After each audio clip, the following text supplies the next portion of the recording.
अस्सलाम वालेकुम friends, I guess कि आप सब ठीक होंगे।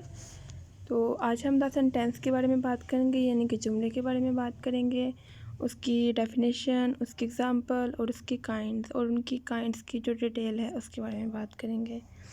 तो सेंटेंस क्या होता है? तो आप सभी जानते हैं कि जब भी हम बात करते हैं तो हम हम वर्ड्स को यूज़ करते हैं, ठीक है। कुछ भी बात लिखने के मतलब हो या बोलने की, यानी कि चाहे हम बोल के बात कर रहे हैं या हम लिख के कोई मैसेज कर रहे हैं, तो हम अल्फाज को यूज़ करते हैं, वर्ड्स को यूज़ करते हैं।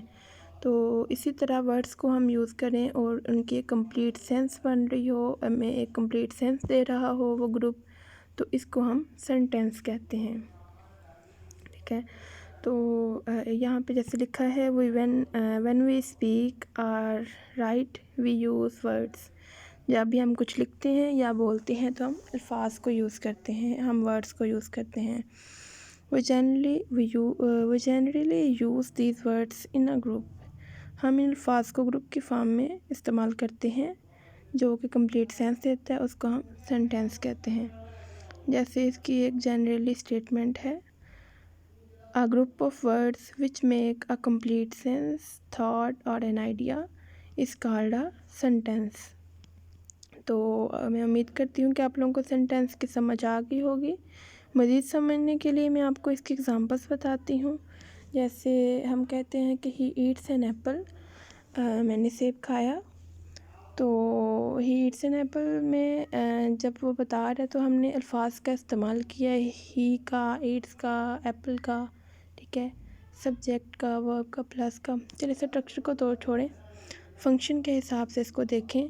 तो हमने जो ग्रुप की फॉर्म में अल्फाज यूज़ किए हैं, ही ईट्स एन एप्पल, तो ये कंप्लीट सेंस दे रहा है। इससे हमें पता चल रहा है कि किसने खाया आम, और किसने जो है ना वो एप्पल खाया। तो कंप्लीट सेंस दे रहा है, तो इसका मतलब ये एक सेंटेंस हुआ। हम इसके फंक्शन के हिसाब से अगर देखें तो इसकी मुख्तलिफ़ काइंड्स हैं।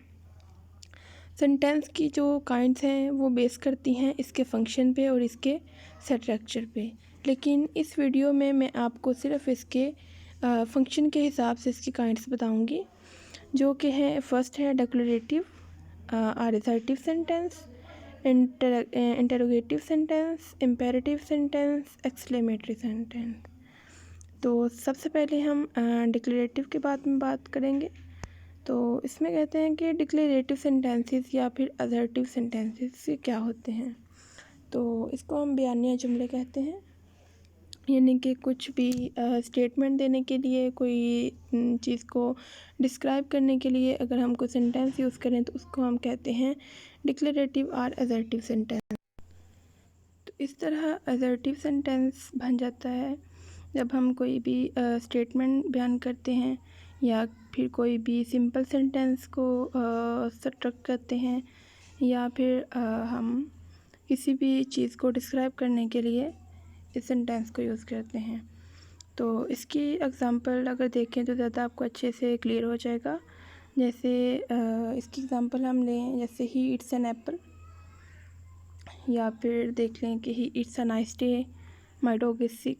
तो ये बहुत सिंपल सेंटेंसेस हैं, कोई सिंपल सी स्टेटमेंट को जो है ना वो शो करने के लिए। ये स्टेटमेंट दे रहा है कि ये एक अच्छा दिन है, माई dog is sick, हमटी Dumpty sat on a wall, ठीक है। नेक्स्ट हम बात करेंगे इंटरोगेटिव सेंटेंसेस के बारे में। तो इंटरोगेटिव सेंटेंसेस जो होते हैं इसमें हम जो है ना वो सवालिया जुमला भी इसको कहते हैं। तो इससे आपको इजीली जो है ना वो पता चल जाता है कि इसमें हम क्वेश्चन जो है ना उसको यूज़ करते हैं और एंड पे क्वेश्चन मार्क भी यूज़ करते हैं, जो कि मस्ट होता है। क्वेश्चन मार्क जो होता है वो शो करता है कि हम इसमें कोई भी क्वेश्चन पूछ रहे हैं, ठीक है, आस्किंग कर रहे हैं। तो इसकी जो डेफिनेशन है उसमें होता है कि a sentence that ask a question, यानी कि ऐसा सेंटेंस जिसमें क्वेश्चन पूछा जाए उसको हम इंटरोगेटिव सेंटेंसेस कहते हैं। तो इसकी एग्जांपल अगर देखें कि where do you live, what is your name, how are you, what is the time. तो ये सब कुछ क्या शो कर रहे हैं, क्वेश्चनिंग शो कर रहे हैं। तो इसको हम इंटरोगेटिव सेंटेंसेस कहते हैं। इसके बाद जो नेक्स्ट वाला इसकी काइंड है वो है इम्पेरेटिव सेंटेंसेस। तो इम्पेरेटिव सेंटेंसेस क्या होते हैं? इम्पेरेटिव सेंटेंसेस में हम लोग अपनी कमांड को एक्सप्रेस करते हैं, रिक्वेस्ट को, कोई भी एंटिटी हो, विश हो, उसको शो करने के लिए, कोई भी इनविटेशन कार्ड जो हम किसी को देते हैं, हम किसी को कोई दावतनामा देते हैं, कोई दावत देते हैं, तो उसमें जो हम लोग सेंटेंस यूज़ करते हैं वो भी इम्पेरेटिव सेंटेंसेस होते हैं। किसी को कोई एडवाइस देने के लिए, इंस्ट्रक्शंस देने के लिए, कमांड देने के लिए हम इम्पेरेटिव सेंटेंसेस को यूज़ करते हैं। तो इसकी जो डेफिनेशन है वो क्या है? A sentence that express a command, request और an entity is called an imperative sentence. तो इसकी एग्जांपल अगर देखें तो आपको ज़्यादा अच्छे से क्लियर हो जाएगा। He have mercy upon us, don't eat all cookies. ठीक है, इसमें वो मना कर रहा है, कमांड कर रहा है। बी क्वाइट, इसमें भी कमांड कर रहा है। तो प्लीज़ जॉइन अस डिनर, यानी कि इसमें रिक्वेस्ट कर रहा है वो। तो इसके बाद हम इसकी जो लास्ट वाली काइंड है एक्सक्लेमेटरी सेंटेंस। तो जो एक्सक्लेमेटरी सेंटेंसेस होते हैं ये क्या होते हैं? ये हम अपनी इमोशंस को शो करने के लिए यूज़ करते हैं, या फिर अपने जो फीलिंग्स हैं उनके अपने फीलिंग्स को, अपने जज्बात को, हम कोई भी जज्बात जो होते हैं वो खुशी के हो सकते हैं या फिर गम के हो सकते हैं, कोई गुस्से के हो सकते हैं, जैसे हुर्रा, इसमें हम अपनी खुशी शो कर रहे होते हैं। इसी तरह अलेस, इसमें हम अपना गम शो कर रहे होते हैं। तो इसी तरह जॉय, सरप्राइज़, सारो, एक्साइटमेंट, किसी भी तरह की हमारी फीलिंग्स और हमारे इमोशंस हो सकते हैं। तो इसकी डेफिनेशन की तरफ चलते हैं तो वो क्या है? A sentence that express strong feeling, emotion is called N exclamatory sentence.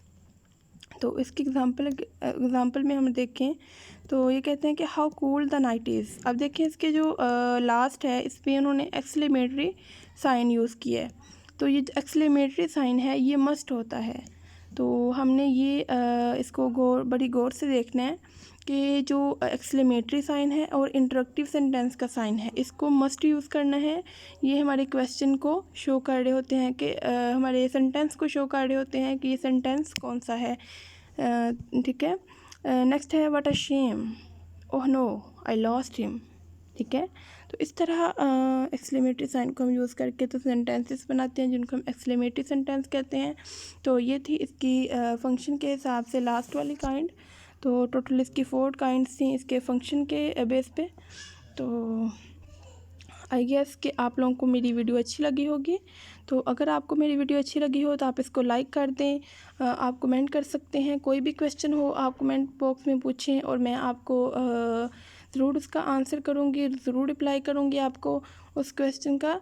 तो कोई भी क्वेश्चन पूछना हो इसके अबाउट, मेरे टॉपिक के अबाउट, लेक्चर के अबाउट, तो आप पूछ सकते हैं। या फिर इसके अलावा कोई और आप लोग अलग से कोई टॉपिक समझना चाहें तो उसके बारे में आप मुझे बता दीजिएगा ताकि मैं आपको वीडियो बना के शेयर कर दूँ। तो चैनल को सब्सक्राइब कर दीजिएगा ताकि सब्सक्राइब करने से आपके मेरी जो हर वीडियो है वो आप तक पहुंचती रहे। ठीक है, तो थैंक यू, अल्लाह हाफिज़, अपने दुआ में याद रखिएगा।